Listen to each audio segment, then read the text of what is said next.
नमस्कार दोस्तों, क्या हमारा देश तानाशाही की ओर गिरता जा रहा है? आपने ऐसा कोई फकीर देखा है जो 1,40,000 का चश्मा लगाता हो? आपको मेरी बात सुनकर शायद लगे कि मैं चीजों को बढ़ा चढ़ाकर कह रहा हूं या एग्जैजरेट कर रहा हूं, लेकिन ऐसा बिल्कुल भी नहीं है। তিনি কোনো রাজনীতিবিদ না, না কোনো রাজনীতি বিশ্লেষক অথবা কোনো সমাজ সংস্কারক। তিনি একজন কন্টেন্ট ক্রিয়েটর। অথচ তিনি ভারতের 18তম লোকসভা নির্বাচনের প্রেক্ষাপট বদলে বিরাট ভূমিকা রেখেছেন, নাড়িয়ে দিয়েছেন নরেন্দ্র মোদীর সাম্রাজ্যের ভিত। क्या डेमोक्रेसी आज के दिन देश में अभी भी जिंदा है क्या? তিনি সোশ্যাল মিডিয়ার পরিচিত মুখ ধ্রুব রাঠি। কন্টেন্ট ক্রিয়েশনের কল্যাণে পুরো ভারতের নজর এখন তার দিকে। শুধু তাই নয়, বিশ্ব গণমাধ্যমেরও নজর কেড়েছেন 29 বছর বয়সী ধ্রুব। একসময় নরেন্দ্র মোদীর ভক্ত ছিলেন ধ্রুব রাঠি, ক্রমেই হয়ে উঠেছেন মোদীর সমালোচক। তার পেছনে অন্যতম কারণ দুর্নীতি।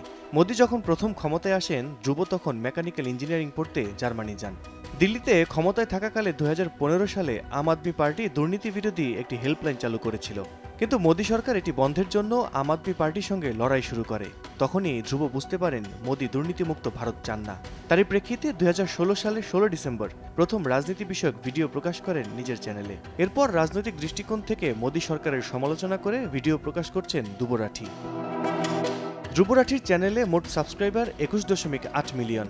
ইউটিউবে তার শুরুটা ট্রাভেল ব্লগ দিয়ে। এদিকে মোদীর সাবস্ক্রাইবার রয়েছে 24 মিলিয়ন। ধ্রুব প্রকাশ করেছেন 622টি ভিডিও, আর মোদীর চ্যানেল থেকে প্রকাশ হয়েছে 26,000 কন্টেন্ট। 18তম লোকসভা নির্বাচনে মোদীর এবারে স্লোগান ছিল আপকি বার 400 পার। 400 পার করার টার্গেট হলেও মোদী এককভাবে পেয়েছেন 240টি আসন। আর ফল ঘোষণার পর থেকে ট্রেন্ডিংয়ে আসেন ধ্রুব রাঠি। ধ্রুব রাঠির চ্যানেল ঘুরে দেখা গেছে নরেন্দ্র মোদীকে ডিক্টেটর অর্থাৎ একনায়ক উল্লেখ করে কয়েকটি ভিডিও করেছেন ধ্রুব, যার মধ্যে সবচেয়ে বেশি ভিউ হয়েছে অরবিন্দ কেজরিওয়াল জেলড, ডিক্টেটরশিপ কনফার্ম শিরোনামের ভিডিওটি। 1 এপ্রিল প্রকাশ করা ভিডিওটি ভিউ হয়েছে এখন পর্যন্ত 35 মিলিয়ন। কৃষক আন্দোলন, লাদাখ ইস্যু, ইলেকটোরাল বন্ডের স্ক্যাম, ভারতের বেকার সমস্যা সহ গুরুত্বপূর্ণ সব ইস্যুতে ভিডিও প্রকাশ করেছেন ধ্রুব রাঠি। পেপার কাটিং, আদালতের রায় তুলে ধরে হিন্দি ভাষায় নির্মিত রাঠির তথ্যভিত্তিক ভিডিওগুলো ভারতের তরুণ ভোটারদের মধ্যে বেশ সাড়া ফেলেছিল, কারণ ভারতীয়রা মূল ধারার নিউজ চ্যানেলের চেয়ে ইউটিউব ও হোয়াটসঅ্যাপে পাওয়া খবরগুলো বেশি বিশ্বাস করে। একটি গবেষণার বরাতে এমনটাই জানিয়েছে আল জাজিরা। সবশেষ my final message before 2024 election results শিরোনামে একটি ভিডিও প্রকাশ করেছেন ধ্রুব।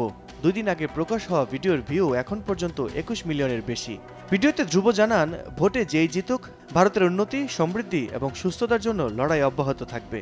এর আগে reality of Narendra Modi, how Indian were full শিরোনামের ভিডিওতে নরেন্দ্র মোদীর মুখোশ উন্মোচন করেছেন ধ্রুব, যেটি মোদীর জন্য ভোটের মাঠে কাল হয়েছে। এখন পর্যন্ত ভিডিওটির ভিউ হয়েছে 28 মিলিয়ন। সবশেষ ভিডিওতে ধ্রুব বলেন, আমি জানি যাদের বিরুদ্ধে আমি কথা বলছি এটি পাহাড়ের বিরুদ্ধে এক লোকের কথা বলার মতো, কিন্তু আমি মনে করেছি এটা আমার দায়িত্ব। যেখানে গণমাধ্যম গদি মিডিয়া হয়ে গেছে, তাই কিছু হোক বা না হোক, যেটা আমার করা উচিত, যেটা সঠিক কাজ, সেটাই আমি করব। প্রচণ্ড দেশপ্রেমিক ধ্রুব রাঠি ভোটের মাঠে মোদীর অন্যতম প্রতিপক্ষ হয়ে উঠেছিলেন।